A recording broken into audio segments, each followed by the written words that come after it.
पढ़ने का समय सब किसी को नहीं मिलता है।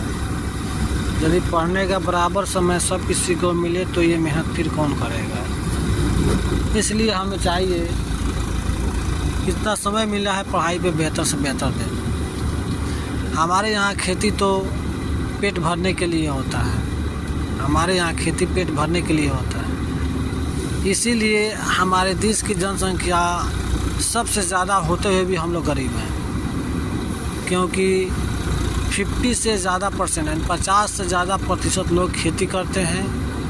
और खेती में जो काम एक आदमी भी कर सकता है उसमें 10 आदमी लगे हुए हैं, जिसके वजह से हमारी खेती भी पिछड़ी हुई है और हम भी पिछड़े हुए हैं। क्योंकि यदि आय नहीं होगा, पैसा नहीं होगा तो बाल बच्चे नहीं पढ़ेंगे, और यदि बाल बच्चे नहीं पढ़ेंगे तो क्या करेंगे, फिर बड़े होकर यही करेंगे। इस प्रकार जन्म बाई जन्म यानी पीढ़ी दर पीढ़ी यह बेरोजगारी और गरीबी हमें कभी नहीं छोड़ेगी।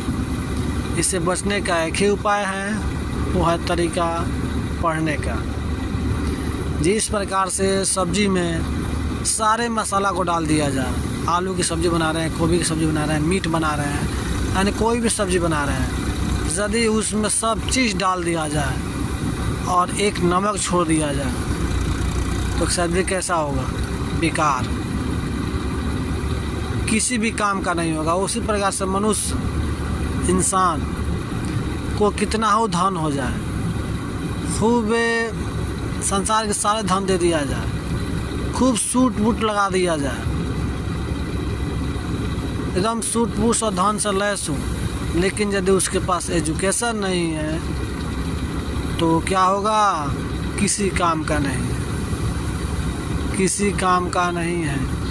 खूब सुंदर है लेकिन उसके पास एक काम नहीं है। जिस प्रकार सब्ज़ी में नमक नहीं है, नमक बिना सब्ज़ी अधूरा होता है, उसी प्रकार से शिक्षा बगैर मनुष्य अधूरा होता है। ठीक है, तो इससे बचने का एक ही उपाय है कि कमाए कम, लेकिन कम ही जितना ही कमाए।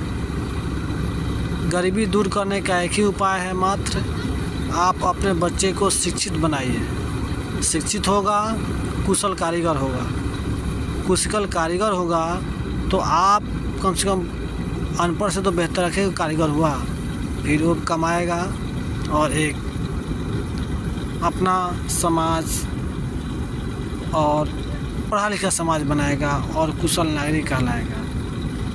तो ऐसे ही वीडियो देखने के लिए मेरे चैनल को सब्सक्राइब करें और लाइक करें। अच्छा लगे